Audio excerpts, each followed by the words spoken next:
Gaming world, we are used to fighting to protect someone we care about, but trying to reach an afterlife realm to bring someone who has already died back? Hellblade Senua's Sacrifice tells exactly this kind of story. Developed by Ninja Theory with a small team of just 20 people, the game was released in 2017 and quickly established a unique place for itself. Inspired by Norse mythology and Celtic culture, the game initially feels like a typical adventure, but as it progresses, we witness Senua's struggle with psychosis and her dark journey to Helheim to save her lover from the goddess Hela.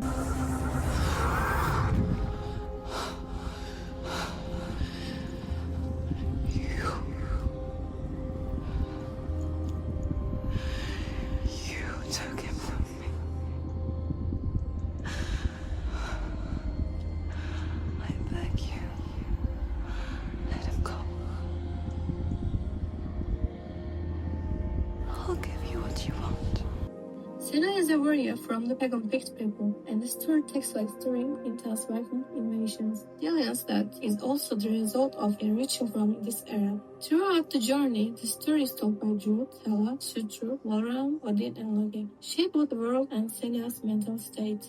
The game's core loop is simple and clear: exploration, whispers guiding you, puzzles, combats, emotional progression.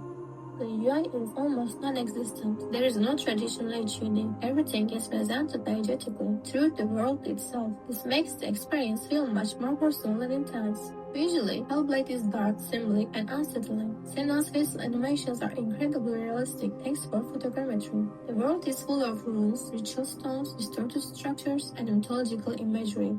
Senua's character writing is one of the strongest aspects of the game. She isn't sexualized or portrayed as someone waiting to be rescued. She is simply human, strong, wounded, intelligent, and that makes the connection with the player much deeper. The sound design is perhaps the most unforgettable part. Psychosis is represented without romanticizing it or turning into pure horror. Developers work with psychologists and individuals with psychosis to portray it authentically. The whispers Senua hears guide you, warn you, or sometimes bombard your mind. When I first started the game, I actually wanted to take off my headphones, and that alone shows how effective the sound design is.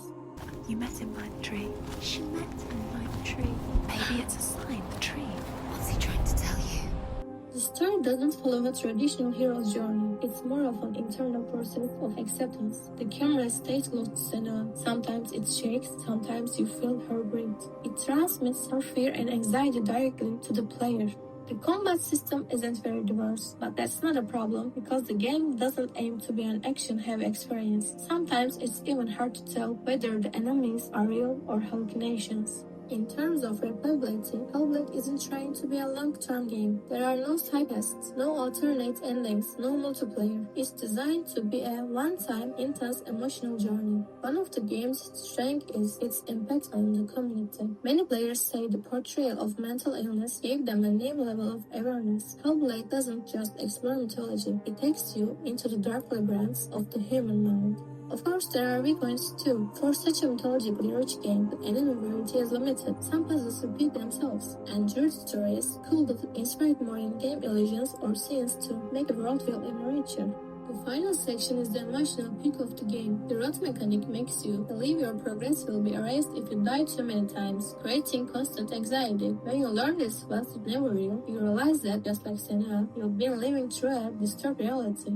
Near the end, while fighting endless waves of enemies, it becomes clear that the real solution isn't to keep fighting, it's to let go, accepting, realize that, surrendering to the darkness she has been resisting. That acceptance becomes Senua's true turning point, and it forces the player to reflect on their own sense of struggle and loss. Hellblade shows that victory doesn't always come from fighting, it sometimes comes from acceptance.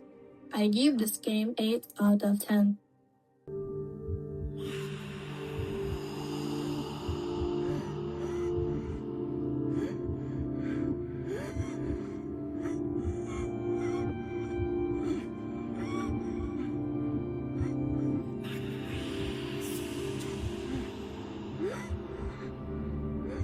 I learned the hard way to not be afraid of death, Senua.